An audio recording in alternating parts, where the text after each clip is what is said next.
the House notes that in recent time, Okari local government area of Taraba State has become unstable because of communal clashes between Tiv and the Jukuns.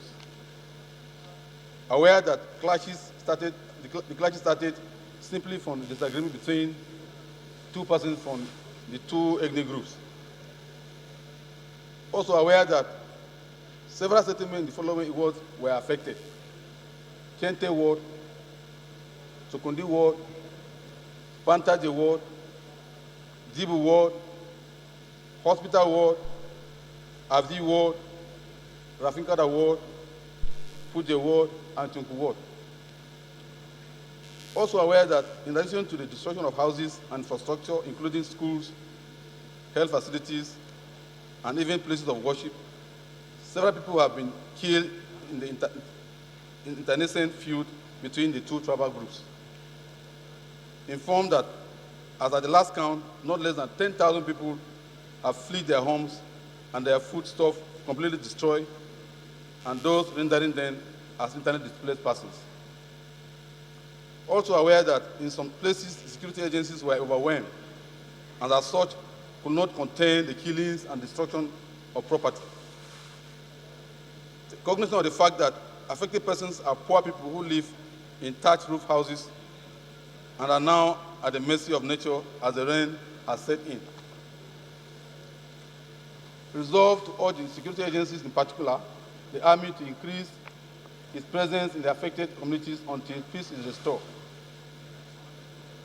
Also urge the National Emergency Agency, NEMA, and the Presidential Committee on Northeast to, as a matter of urgency, provide relief materials, including food, healthcare services, and roofing materials to the victims. Further urge the Benue and Taraba State government to intensify peace efforts in the area. I so move, Mr. Speaker. I rise to speak in support of this motion. Firstly, distinguished colleagues, the Tiv and Jukun crisis is like a volcano. It has erupted again. This is not the first time that this crisis has come up. I am aware some years back, a commission of inquiry was set up to investigate the Tiv and Jukun crisis. And I'm also aware that that commission of inquiry submitted a report. The question that one is bound to ask is whether the recommendations of that commission of inquiry were implemented on the assumption that a white paper must have been released after the submission of the recommendations. Having said that, some of the assertions in the motion, with due respect to the sponsor of the motion, I think they actually downplayed some aspects. When you say disagreement over, what is the source of disagreement? Is it over farm or what? But whatever it is, I want to say that instead of even calling it a communal clash, or clashes as the case may be, this is communal terrorism, because this thing has been on for years. Some of the reasons that have been given on the social media about the cause of this fight is so senseless. My take on some of these communal clashes in Nigeria is that these crises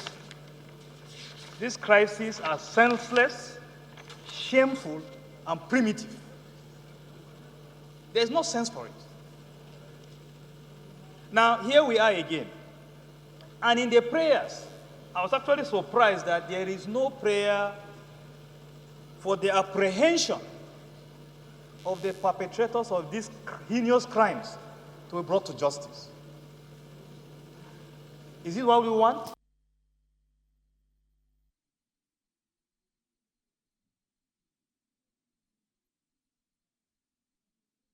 Crimes should be brought to justice.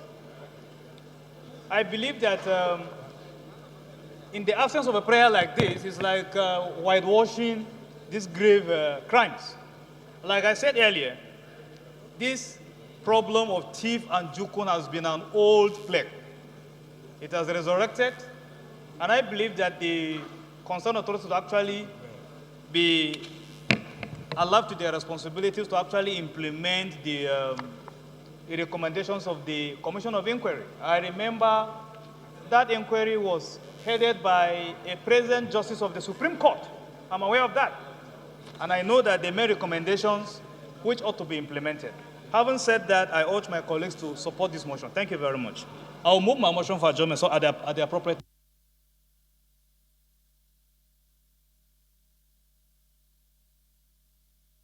Okay, Honorable ID will round up the debate. Thank you, Mr. Speaker. To state, Mr. Speaker, I rise with grave concern in my heart over this matter and motion that has been moved by my honorable colleague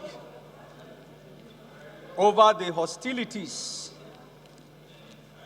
between the Jukuns and Tiv people in Taraba State. It is very disturbing that we are witnessing this level of bloodletting as a result of disagreements and grievances which have a long history. The history of this hostility, which presumably is over land resource utilization, to me, requires that we review the dispute resolution mechanism in addressing the Jukun-Tiv conflict. I'm saying that we resort to a new approach because violence can never be a solution in the situation under consideration. No matter the grievances, violence and bloodletting can only compound the situation rather than resolve it. I therefore would want the stakeholders of the Tiv and the Jukun to step up and agree that this matter should not again, violence should not be an option. Violence should never be an option. There are better ways in which this matter can be resolved.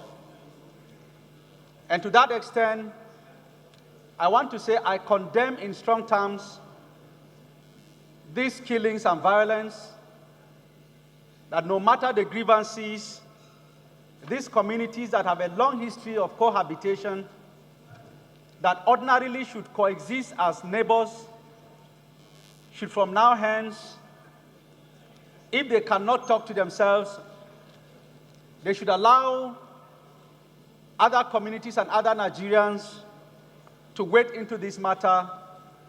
And I would want this House to take that bold step to wade into the matter to see how we can inject the approach of resolving this dispute in a more constructive way than through violence.